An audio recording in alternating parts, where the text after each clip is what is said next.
नमस्कार दोस्तों, मेरी आज की कहानी है सूर्यवंशी राजा सगर। दोस्तों, आपसे निवेदन है कि कृपया कहानी को पूरा सुनें। अगर कहानी अच्छी लगे तो कृपया एक लाइक ज़रूर करें। सूर्यवंश में बाहु नाम के एक राजा हुए हैं, जिनके पिता का नाम था वृक। भविष्य में इन्हीं राजा बाहु के पुत्र राजा सगर हुए, जिनके 60,000 पुत्र थे। राजा बाहु बड़े ही धर्मपरायण राजा थे। वह अपनी प्रजा का पालन अपने पुत्रों के समान ही करते थे।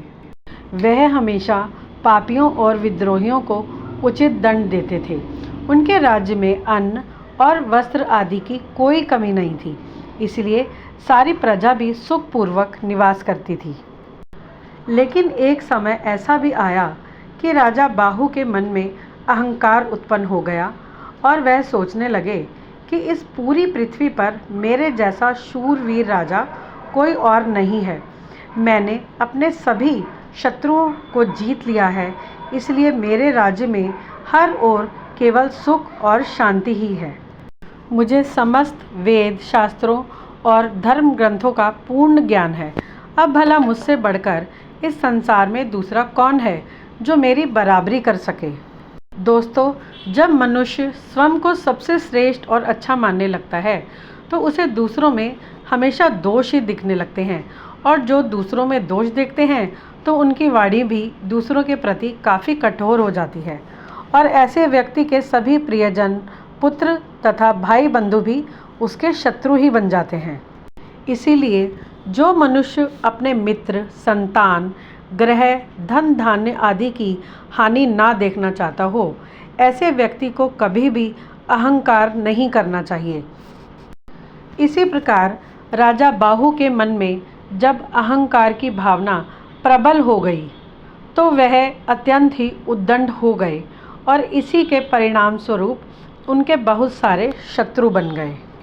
इसी के चलते तालजंग कुल के क्षत्रियों से उनकी घोर शत्रुता हो गई और उनके साथ राजा बाहु का भीषण युद्ध छिड़ गया।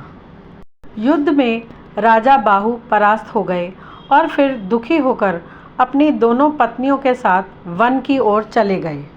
वन में रहते हुए दुख और संताप से राजा बाहु का शरीर जर्जर हो गया और कुछ समय बाद वन में ही उनकी मृत्यु हो गई। उस समय उनकी छोटी पत्नी गर्भवती थी।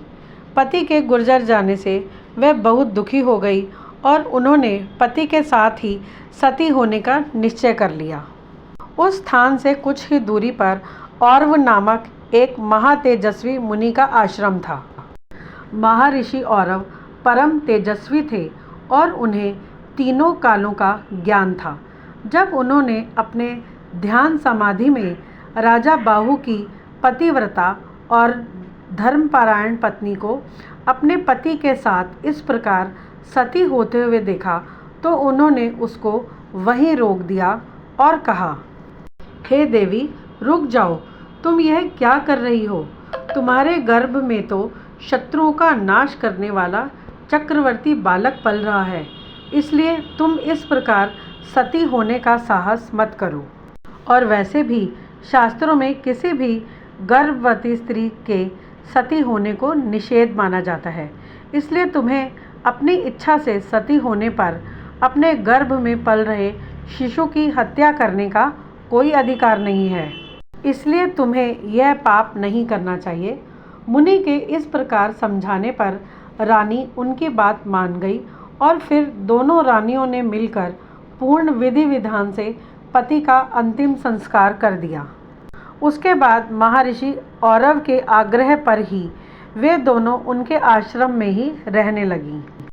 आश्रम में रहकर दोनों रानियां महर्षि की सेवा सत्कार में समय व्यतीत करने लगीं, किंतु छोटी रानी अपने पूर्व संस्कारों के कारण धर्म में विशेष रुचि रखती थी और महर्षि के सुंदर प्रवचनों को अपने हृदय में धारण करके हमेशा ही ईश्वर के ध्यान और भजन आदि में संलग्न रहती थी, और वह आश्रम में रहने वाले सभी लोगों को बहुत ही प्रेम पूर्वक व्यवहार करती थी।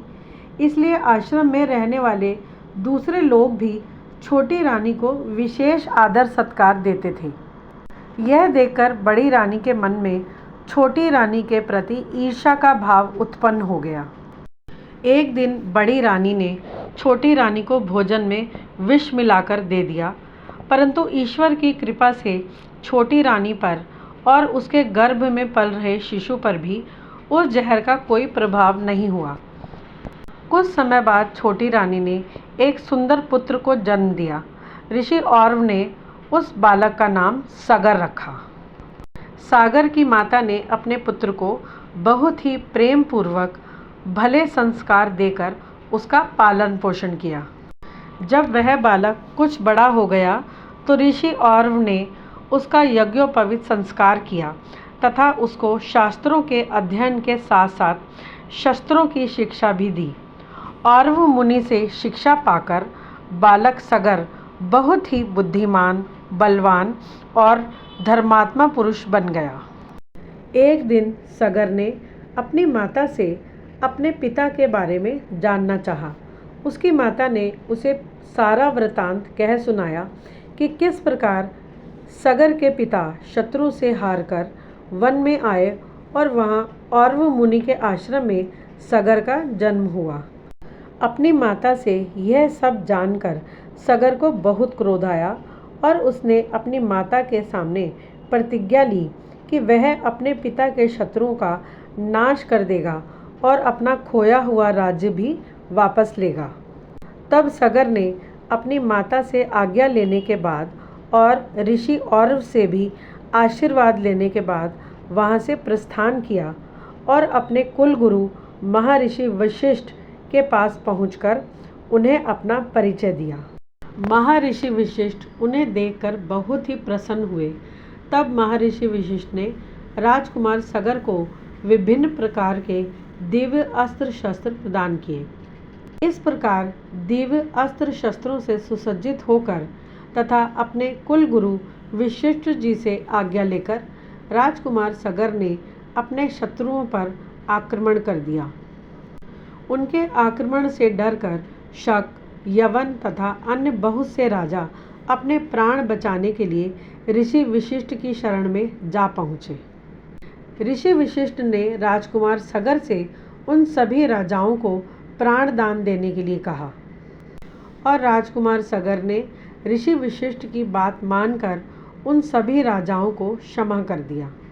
यह देखकर ऋषि वशिष्ठ राजकुमार सागर पर बहुत प्रसन्न हुए। तत्पश्चात वे सब ऋषि औरव के आश्रम में गए और उनकी आज्ञा लेकर दोनों माताओं को अपने साथ लेकर राजमहल में आ गए। फिर पूरे विधि विधान से राजकुमार सागर का राज्याभिषेक किया गया। इस प्रकार राजा सागर सुखपूर्वक राज करने लगे। दोस्तों, आपको मेरी यह कहानी अगर पसंद आई तो कृपया एक लाइक ज़रूर करें। जल्दी ही मिलती हूँ अगली एक सुंदर रोचक कहानी के साथ। तब तक के लिए राधे राधे।